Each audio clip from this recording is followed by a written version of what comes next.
As an undocumented immigrant, I can still make a living in this country, I can still survive, and I can still contribute not only to the social economic of this country, but the cultural growth of this country.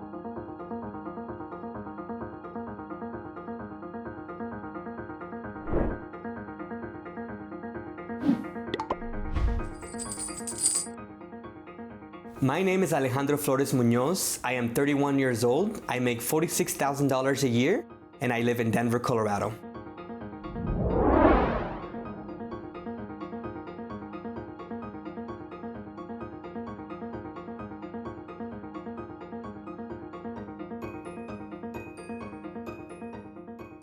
I am the co-owner of Stokes Poke Food Truck, a local food truck here in the center of downtown Denver. We have established it and grown to a kiosk, catering, and pop-up business.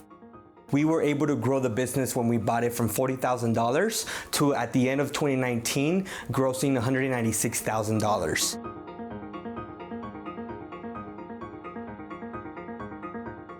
Once the pandemic hit, we saw drastic changes. We went from doing anywhere from 350 to 500 bowls on any given day to only pulling in roughly 50 bowls a day.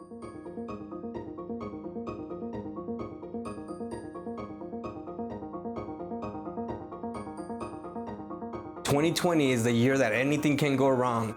Not only losing about 95% of our business, right now it's picking back up, but losing that much really hurt us. And recently, our food truck was also hit by a drunk driver. Our food truck right now is in the auto body shop. I am estimating that in total, we're gonna lose about 5 weeks of being able to operate the food truck, which also results in loss of revenue.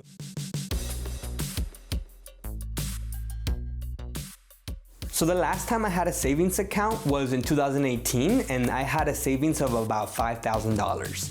I used that money to buy into the food truck business, Stokes Poke. I still haven't been able to get back into a savings mode because I have been utilizing a lot of our profits, not only from paying myself a low salary, but also any profits that are coming in from the business, we're just putting them back.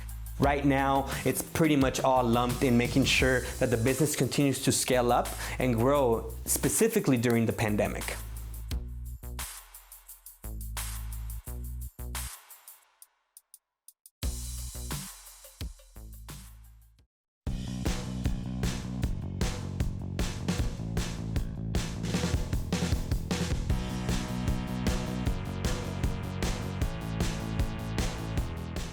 So in 2012, when I received DACA, it was an experience that opened up a lot of doors for me. I now had a work authorization that allowed me to work anywhere I wanted and not just where I could work. And that was very important for me.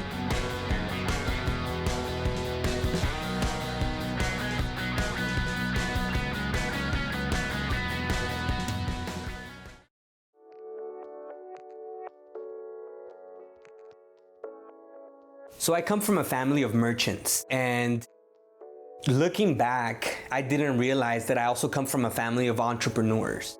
My mom has always had a side hustle here. And I'll tell you this, when I was younger, I sometimes felt a little bit embarrassed of the work that my mom was doing, selling perfumes and selling jewelry on the side or selling cheesecakes door to door. All of that to me felt like we were doing it out of necessity. And it really didn't click to me when I was younger that it was actually an entrepreneurship spirit that lived in my mom. By her trying to survive, she was teaching me entrepreneurship traits. And she was very diligent when the sales would come on, and the way that she would go door to door and sell things. All of those lessons, looking back, taught me a lot. And although my mom never sat me down and said, "Mijo, here is the return on investment that we're gonna get today, and here's how I came about, and here's the business plan that I wrote, or here's a marketing strategy that I'm gonna do," none of that ever existed. And I think that's why a lot of our community continues to not be able to scale up. It's because we don't have the resources. Entonces, ahorita con esta pandemia sí te ha afectado, pero de todas maneras ahí vas vendiendo. Sí. De todas maneras hay ventas. Hay suficiente para poder seguir pagando los biles y seguir adelante, pero no en la misma trayectoria como antes. La trayectoria que tenía antes estaba creciendo. My entrepreneurship journey began with side hustles. I started a side hustle selling sunglasses back in 2012. That side hustle allowed me to gain the experience and the knowledge of what it takes to run a business.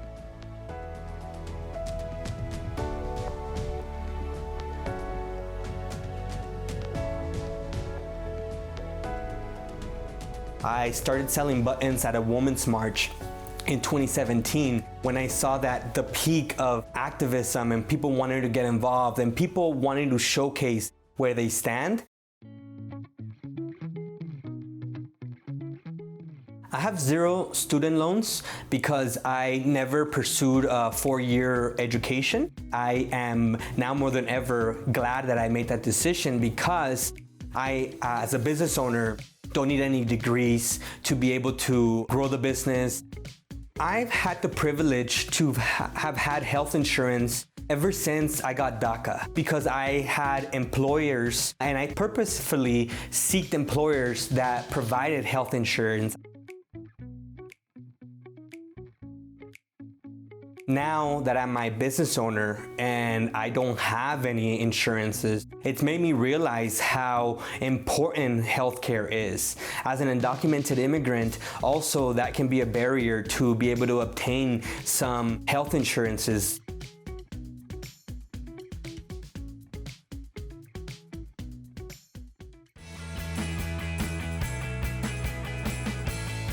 Throughout my journey, I have always showcased that if I can do this or if I've gone through this barrier or have crossed or opened this door, that so can other people. But in order for other folks to be able to do that, they need to have that knowledge. And so I have made it my mission to not only show others, whoever asks me or sends me a message, hey Alejandro, how were you able to do this? How were you able to import things from China to the United States? To show them that process, but also I've taken it now to a different step where I go into colleges and universities and I speak to folks who are also undocumented or documented, and I talk about the undocu hustle, which is being able to make a living regardless of your immigration status.